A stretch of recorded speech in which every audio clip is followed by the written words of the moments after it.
La situation est grave. Près de 60 des Québécois ont un excès de poids. Un enfant sur 5 vit avec ce problème. Ce matin, l'Association pour la santé publique du Québec et le groupe provincial sur la problématique du poids ont présenté 5 recommandations pour contrer l'obésité, des solutions pour empêcher le Québec de se diriger tout droit vers la faillite, parce que les maladies reliées à l'excès de poids coûtent cher au système de santé. Il propose donc d'implanter des politiques alimentaires en milieu de garde et scolaire, de modifier l'environnement pour favoriser un mode de vie plus sain, de réviser la réglementation sur la publicité destinée aux enfants, de réglementer les produits et les services amaigrissants et d'établir de nouvelles règles pour financer la recherche. Selon l'association, il ne faut pas chercher bien loin pour trouver les causes de l'excès de poids. Si vous regardez autour de vous, vous allez voir qu'il est presque impossible de maintenir un poids sain dans l'environnement actuel. Les machines distributrices sont maintenant partout, à l'école, au travail, dans les centres de loisirs, mais elles offrent rarement des choix santé. Si l'environnement propose le geste santé, mais ça va être plus facile pour tout le monde. Les gens vont mieux se porter, ils vont même à la limite pas avoir besoin d'y penser. Même si les établissements scolaires proposent des menus équilibrés, les élèves peuvent facilement se rabattre sur les restaurants de malbouffe juste à côté, comme ici à Longueuil, près de l'école secondaire Gérard-Filion. Du côté des édifices à bureaux, il faut être déterminé pour monter à pied. Je vois immédiatement les ascenseurs, c'est ce qui est le plus évident. Ils sont là, il y en a 3. Il n'y a pas d'indication d'escalier, moi j'en vois pas. Et que dire de l'accessibilité au métro Longueuil pour les piétons? Périlleux. On a eu depuis la Deuxième Guerre mondiale un développement très orienté sur les véhicules. L'Association pour la santé publique du Québec espère que tous les milieux se mobiliseront pour modifier les environnements. Isabelle Dubé, TQS, Montréal. Alors, environnement qui ne favorise pas la marche, mais de la pub omniprésente qui s'adresse beaucoup aussi aux enfants et qui, bien sûr, insidieusement encourage la malbouffe. Et quand je parle de malbouffe, on ne parle pas juste des restos bien connus, des chaînes, il y a bien plus que ça. On pourra en reparler durant ce débat avec Gabriel Grégoire. Bonsoir à vous. Également Martin Bélanger, qui est d'une agence de pub, l'agence Ogilvy. Bonsoir. De l'autre côté de la table, Joseph-Émile Plante de l'Association pour le respect des droits des fumeurs. Parce que, bien sûr, les fumeurs ont connu cette histoire de couper la pub. Ça fait partie de tout l'argumentaire du gouvernement fédéral. Et Romain Gagnon, qui est auteur du livre « Vive gourmand et en santé » parce que ça a l'air que c'est possible. C'est le rêve de tout le monde. Joseph-Émile Plante, pour ou contre, si on révisait donc cette pub qui s'adresse aux enfants particulièrement et qui encourage la malbouffe? Bon, en ce qui me concerne, c'est absolument... c'est essentiel qu'on le fasse et que ça urge. Qu'on l'interdise? C'est-à-dire qu'on interdise ce genre de publicité-là, enfin absolument. Parce que c'est très dangereux présentement. Là. Plus ça va, pire c'est. C'est intéressant parce que pour les fumeurs, vous étiez contre. Écoutez, si ça prend l'allure de quelque chose qui va à l'encontre des droits de la personne, là, on est contre. Mais c'est évident là, que les petits-enfants sont soumis à cette publicité-là continuellement. On rentre dans un dépanneur et puis il y a un paquet de barres de chocolat qui sont là.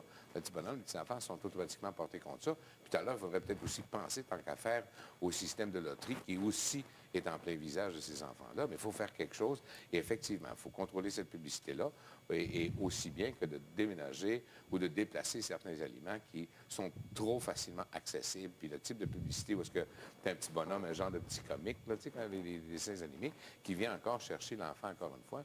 Puis en ce qui me concerne, c'est probablement pas rien aux petits-enfants que ça s'adresse, mais à des personnes peut-être même plus âgés, beaucoup plus âgés, qui, en quelque part, cherchent à se faire inciter ou à se faire emporter vers des choses qui semblent plus faciles, meilleures, toujours, tu sais, etc. Et cette pub vise aussi beaucoup, Gabriel Grégoire, les parents, évidemment. C'est souvent eux qui ont l'argent pour acheter les cossins qu'on nous vend.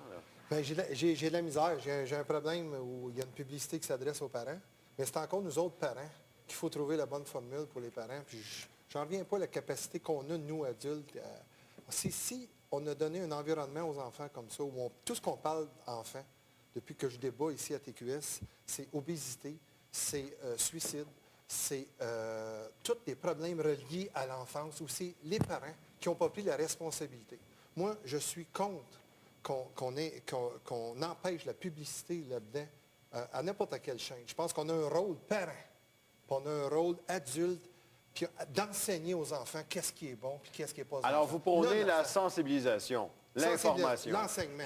OK. Mais ça a été fait pour la cigarette. Et pourtant, Romain Gagnon, je veux dire, oui, ça a été fait pour la cigarette et on en est venu à la conclusion qu'il fallait interdire carrément ce genre de commandite-là. Exactement. Pour des raisons de santé publique, un peu comme on pourrait le faire pour l'obésité. Oui, bien, écoutez, moi, en temps normal, je ne préconise pas l'interventionnisme de l'État. Sauf que devant les ravages que fait l'obésité chez les jeunes, je me dis, on ne peut pas rester impassible. Et effectivement, la logique de la cigarette est bonne. En fait, c'est démontré scientifiquement. Aujourd'hui, l'obésité tue davantage que le tabac. Alors, pourquoi ne pas appliquer la même logique qu'on appliquait à l'époque pour le tabac, au fond? Parce que... Alors, si ça marche pour l'un, ça devrait marcher pour l'autre. Ben absolument. Puis, écoutez, c'est pas rien, là. Vous me l'avez entendu dire sur d'autres tribunes, puis je le répète ici, mais il y a des études qui ont sorti à l'effet que pour la première fois dans l'histoire de l'humanité, la génération de nos enfants va vivre moins longtemps que celle de leurs parents. C'est pas rien, ça, là. C'est assez dramatique comme conclusion scientifique, là. OK.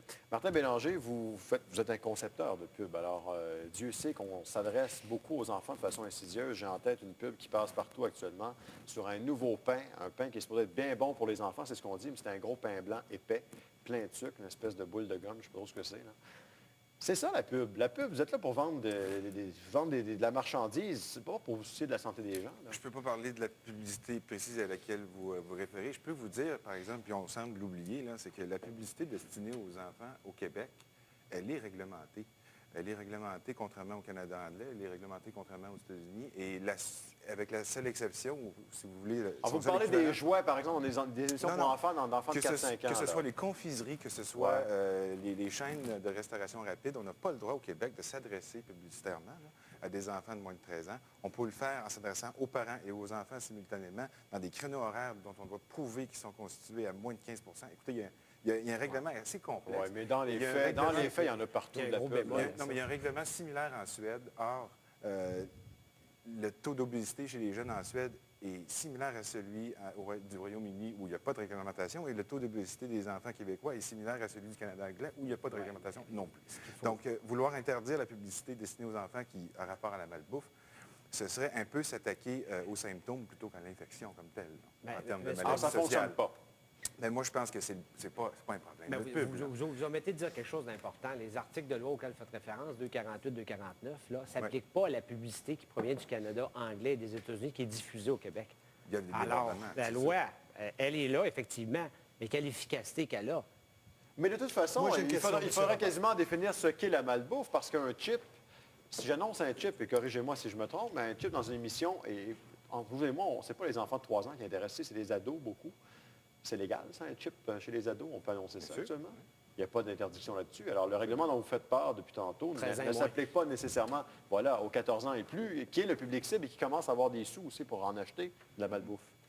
Mais Sauf ça, c'est quoi cette rigueur-là à la malbouffe? Moi, j'aimerais avoir la rigueur au niveau de tout ce qui existe dans l'alimentation, où on a une panoplie de produits chimiques qui existent dans notre assiette.